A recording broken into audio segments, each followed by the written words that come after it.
मैं आज के ज़माने की मॉडर्न सास हूँ। हेमा जी ने साफ साफ कह दिया कि संडे को किचन मैं ही संभालूंगी बहू। तो बहू रुचि ने झिझकते हुए पूछा, क्यों मम्मी जी, मैं रसोई अच्छे से नहीं संभालती हूँ क्या? तो इस पर हेमा जी ने मुस्कुराते हुए कहा, बेटा, तुम रसोई के बजट का ध्यान नहीं रखती हो। तुम तेल मसाला ज़्यादा खर्च करती हो। मैं सप्ताह में कम से कम एक दिन रसोई में काम करके बचत करूंगी। रुचि को यह सुनकर अच्छा नहीं लगा। फिर भी उसने कहा, मम्मी जी, मैं आगे से ध्यान रखूंगी कि ज़्यादा खर्च ना हो। तो इस पर हेमा जी ने हंसते हुए कहा, बेटा, बात बजट की कम और तुम्हें छुट्टी देने की ज़्यादा है। मैं देखती हूँ रोज तुम सिबेश के लिए खाना बनाती हो और उसका इंतज़ार करती हो। दोनों को एक दूसरे के लिए समय कम और इंतज़ार ज़्यादा मिलता है, और रविवार को उसे समय रहता है तो भी तुम रसोई में ही उलझी रहती हो। यही तो तुम्हारे दिन है घूमने फिरने के, मौज मस्ती करने के। जब बच्चे हो जाएंगे तब तो जिम्मेदारियां और भी ज़्यादा बढ़ जाएंगी। फिर काम, रसोई और कर्तव्य ही याद रहेंगे तुम्हें। ये सुनकर सिवेश ने आगे आकर कहा, माँ, इसीलिए तो संडे को मैं रसोई में भी इसके साथ ही रहता हूँ। माँ, हमें कोई शिकायत नहीं है। तुम बेकार में परेशान हो रही हो। और सिवेश के पापा ने कहा, अरे, संडे को बहू नया नया डिश बनाती है, momos, chilli potato, bread pakora आदि। तुमने तो नाम भी नहीं सुना होगा आज तक इन चीज़ों का।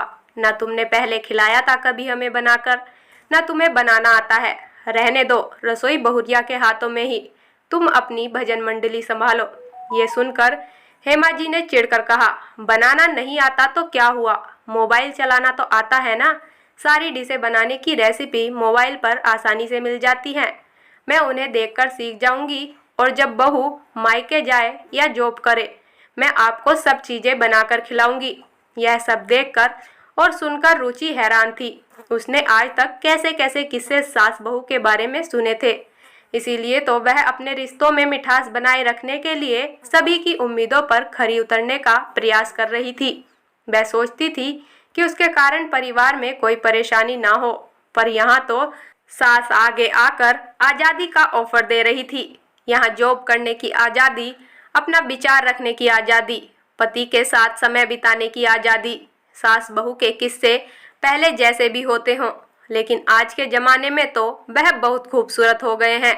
रुचि मन ही मन में ये सोचकर खुश हो रही थी। रुचि को चुपचाप खड़ी देखकर हेमा जी ने कहा, एक दिन सास के हाथ का भी जैसे तैसे खा लेना बहू। परेशान क्यों हो रही हो? जाओ, आज रसोई मेरी है, मैं ही इसे संभालूंगी। ज़्यादा मत सोचो बेटा, मैं इस जमाने की सास हूँ जो बहू के कदम से कदम मिलाकर चलना जानती है, बहू के मन की बात को समझती है। अगर अपनी चाहत समझती है तो साथ में बहू की चाहत को भी समझती है। मैं चाहती हूँ तुम यहाँ कोई बंदिश, कोई बंधन ना समझो। यह परिवार है और इसको केवल परिवार ही समझो। और हाँ, वैसे भी मुझे भी थोड़ा अपडेट होने दो, सक्रिय रहने दो, कुछ नया सीखने दो। ऐसे घर में फ्री बैठे रहूंगी तो जल्द ही नाकाम हो जाऊंगी।